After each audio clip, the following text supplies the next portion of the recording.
we've got Keir Starmer is ordering his Labour ministers to stop outsourcing decisions to regulators. Basically, he said ministers that told they must take responsibility for decisions. He suggested some regulators see their power moved in-house. He's announced plans to abolish the payment systems regulator. However, he's also set up 27 other Quangos during the time since he's been in office since July. Let's talk about this with Baroness Kate Hoey. She's a former Labour MP, now an independent peer. Hello to you, Kate. Good morning, Julia. It is extraordinary, isn't it? Every government comes in and says, oh, we're going to tackle waste, tackle the Quangos, bring back accountability. None of them ever do it. No, and they love Quangos because Quangos give them that way of not taking ultimate responsibility for something. You can always blame somebody else.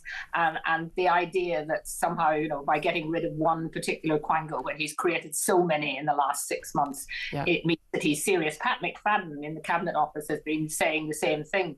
But the proof's in the pudding. And, just last night in the Lords, we were discussing the Football Governance Bill, which is going to be a regulator, which is going to be hugely, difficult for football and actually not help the fans at all. And in the end, it's just another way of not taking responsibility.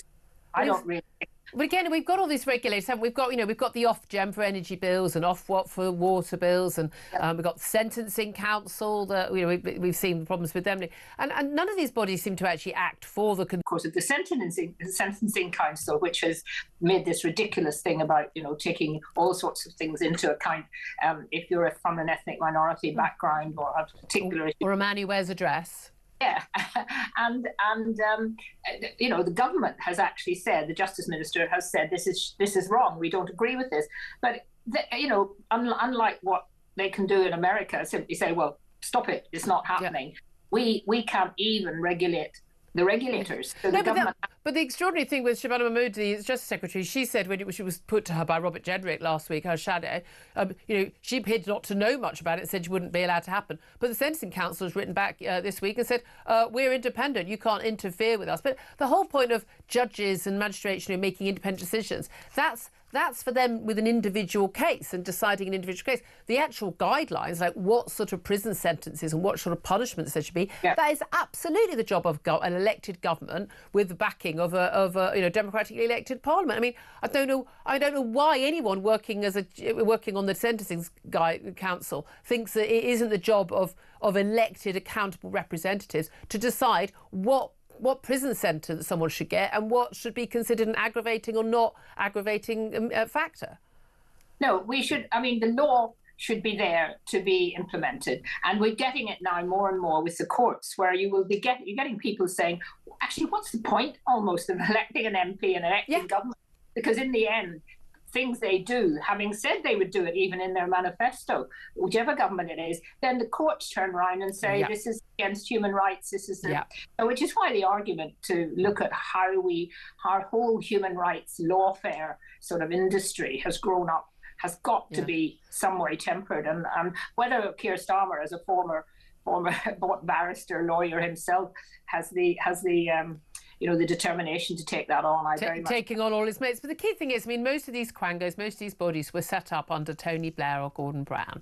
You were an MP, you were involved. Labour loved Quangos. But again, what's interesting is, when Labour got out of office for 14 years, but effectively was still running everything because all of their values, all of their people, anyone who was great and good at any point during Labour, they've still got a job. They're still on the public payroll. And look, this is one of the key reasons I voted for Brexit was that I wanted anyone who makes a decision that can affect my life or my country, I want to be elected and accountable. I don't have to agree with them. I don't agree with an awful lot that the Labour Party are saying and doing. But some of it I think is pretty sensible, cheering them on that.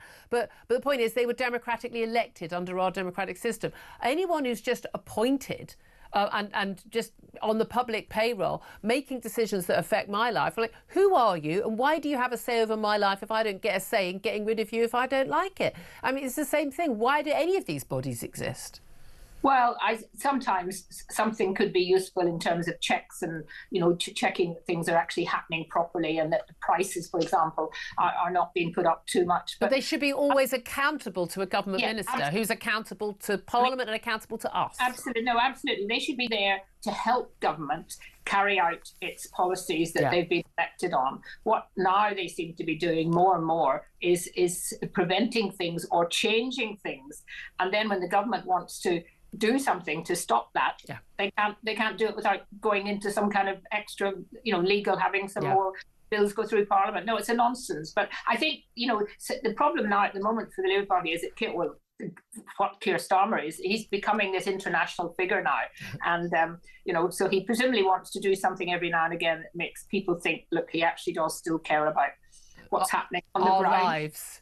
Yeah, well, we'll see. And again, the proof is in the pudding. Baroness Kate Hoey, independent peer, former Labour MP. Thank you so much. Claire Pearson, you worked in government more recently than Kate Hoey did. But the thing is, as Labour alone for their costs as well when it comes to civil servants.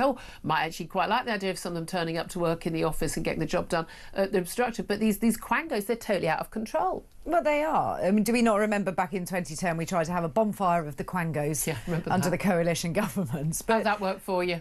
We got rid of some. And they're paid huge sums of money, a lot of these people. Taxpayers' money. I think a lot of money, big swanky offices. They do, and it's taxpayers' money. They're not accountable. We can't get rid of them, as you said, and they're doing the job that Whitehall should be doing. Yeah, and again, I've never understood Whitehall in the civil service. They were supposed to be the first class, service, the world-class service. Yeah. And they've all got their first from Oxford and Cambridge, and yet they have to bring in consultants to advise them what to do. Well, I mean, why don't you just employ the consultants and get rid of those civil servants? It's utterly bizarre.